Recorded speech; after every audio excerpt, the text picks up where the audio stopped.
nickels and dimes for what those companies were bringing to the economic landscape for the future of the state. So we have to really look at at really who's benefiting and what the analysis is on what they bring to the table. And in the aggregate, there were about 325,000 jobs created out of those incentives in just 1 year. And again, Texas landed 3 of them. I'm not sure why we didn't land all of them. We're Texas, right? We should just land them, even if it's not 313 eligible. But that's not really, it's not really the way things work. And we're going to find ourselves in more and more of a conundrum if we continue to boast that we're proud of the fact that we lead the nation in job creation, yet we really look at the forward trends compared to other states, and we look at the average pay scale for the jobs that we are proud to be creating.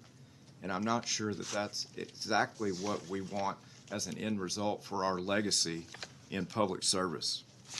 So I think that it's important when we look at caps and we're limiting the bill overall.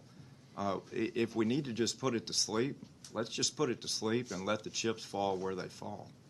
But if we're gonna sort of launch into a new phase of economic development incentives, closing tools, and show the rest of the world that we're just sort of de minimis in our attitude towards what it takes in the culture we want to create to really land these companies that will change lives forever for Texans, then I think we just leave it, completely to the free market and just say Texas is Texas. Why would you not come here?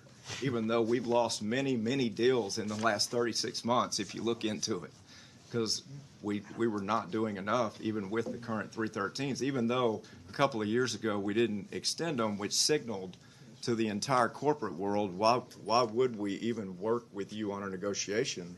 Because the legislature chose 2 years ago not to extend them.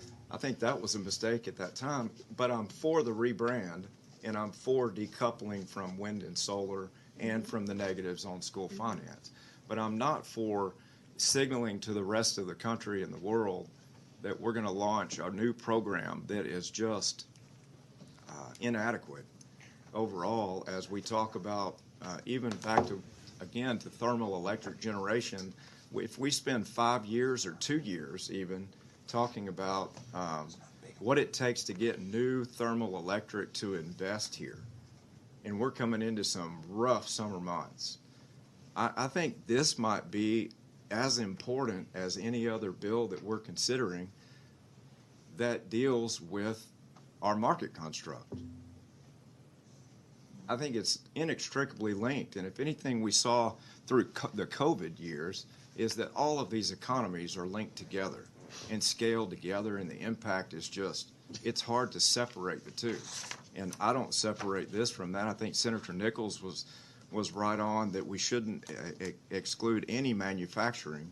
Again, 13 of the top 20 deals in the nation, 13 of the top 20 in 2021 that were economically incentivized to land in a certain state were manufacturing, 13 of the 20. And we're working so hard to onshore pharmaceutical and all these companies that left many years ago. And we don't just want them back in the United States, we want them back in Texas. So I would just finish with that, Mr. Chairman. I appreciate your hard work. Thank you for calling me many times over the past few days to talk about these things. And I would just close with, what is it about the Texas economy over the past 22 years since this was created that we all object to in performance? Senator Johnson.